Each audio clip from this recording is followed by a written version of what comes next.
Joaquim Nabuco era de família aristocrata, o que hoje a gente poderia chamar de um playboy, de um bem-nascido. Nasceu em 19 de agosto de 1849, lá em Pernambuco. Começa a fazer a sua vida junto com seu pai, o senador Nabuco de Araújo, um grande nome da política imperial de então.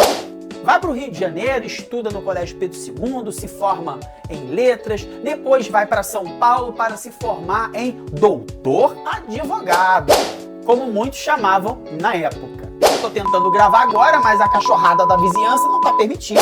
Ele acaba viajando para a Europa várias vezes, sendo representante do Brasil, dos interesses do Brasil lá, e lá ele encontra com ideias abolicionistas. Não é à toa que em 1883 ele escreve um livro intitulado O Abolicionismo.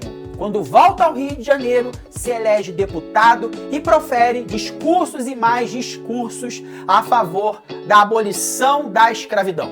Era jornalista, era escritor e se envolveu na história, pois queria homenagear seu pai, o senador Nabuco de Araújo, e escreveu um dos pilares da historiografia nacional, chamado Um Estadista no Império, no final do século XIX, em que ele conta a história de vida do seu pai, mais o que a maioria de nós chamamos de uma grande obra política. Logo em 1900, já com o advento da República, lembrando que desde 1889 ele sai da vida política e começa a atuar ainda como jornalista, escritor, advogado que era e historiador. Em 1900 ele acaba escrevendo uma autobiografia chamada Minha Formação, em que ele diz por que escolheu o catolicismo, embora ainda criticasse, chamando de catolicismo político, uma certa mistura do catolicismo com a religião, ainda permaneceu-se monarquista, embora a convite do então presidente Campos Salles foi chamado para resolver um problema entre as fronteiras do Brasil e a Guiana Inglesa. A sua vida como embaixador não para, a convite do Brasil novamente, é responsável por representar o país nos Estados Unidos da América. E lá, além de ser o embaixador do Brasil nos States, consegue grande admiração de Ted Roosevelt, o Theodore Roosevelt. E para quem não conhece Ted Roosevelt, é aquele homem do cavalo, de cera, daquele filme Uma Noite no Museu. Tá lembrado? Ele proferiu diversas palestras sobre a cultura brasileira lá na gringa, minha gente. E óbvio que a gente não pode deixar de mencionar a atuação dele contra a escravidão, que aqui no Brasil, em 1880, ele funda a Sociedade Brasileira contra a Escravidão, juntamente com seu amigo, o grande abolicionista André Rebouças. E uma curiosidade sobre Joaquim Nabuco que você não saiba, era maçom. Foi iniciado em 1º de dezembro de 1868, numa loja maçônica chamada América. É, minha gente. Mas ele não era o único abolicionista maçom, não. Havia também o outro Luiz Gama, tá? Ele foi iniciado na época que era estudante de Direito, quando morava em São Paulo. E uma outra curiosidade, que ele foi casado, sabe com quem? Com a filha de José Antônio Soares Ribeiro, o Barão de Noan, aqui de Maricá. O casamento com Evelina foi em abril de 1889. Joaquim Nabuco gostava tanto de Maricá que na época do inverno adorava vir para cá, para as fazendas, para soltar balões, soltar estalinhos, soltar fogos com a sua família. Já pensou nisso? Interessante. Óbvio também que eu não posso deixar de mencionar que ele, juntamente com diversos escritores e o grandíssimo Machado de Assis, funda no finalzinho do século XIX o quê?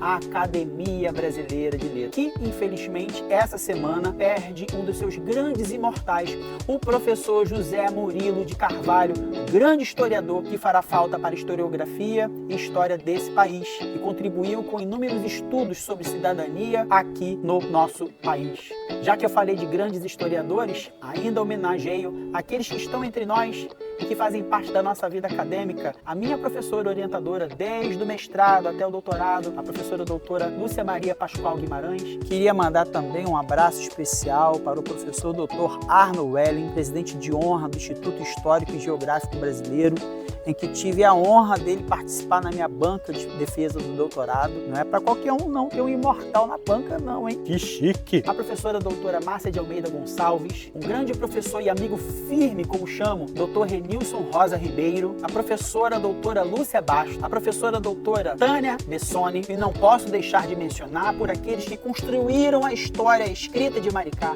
o professor historiador César Brum, a professora historiadora arquiteta urbanista Renata Moiré Gama, Gama, a professora historiadora grega que veio de terras longes para cá, a professora Alexandra Lambraque, a professora também que é do meu coração, Maria Liuzete Furtado, a tia Lisa, uma grandíssima amiga também, a professora Maria Penha de Andrade e Silva, que tem um acervo fenomenal para a história de Maricá, do estado do Rio e do Brasil, Alessandra Honorata, Renata Toledo,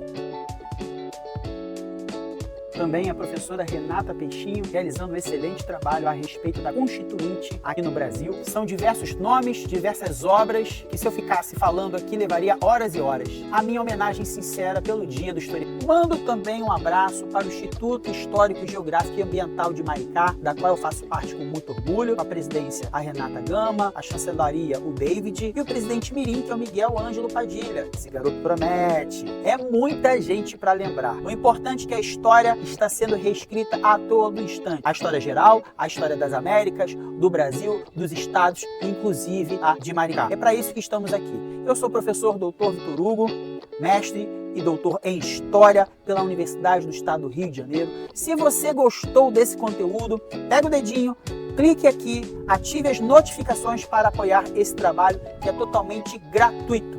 É de graça, mas não é porcaria não. É coisa boa com muita qualidade.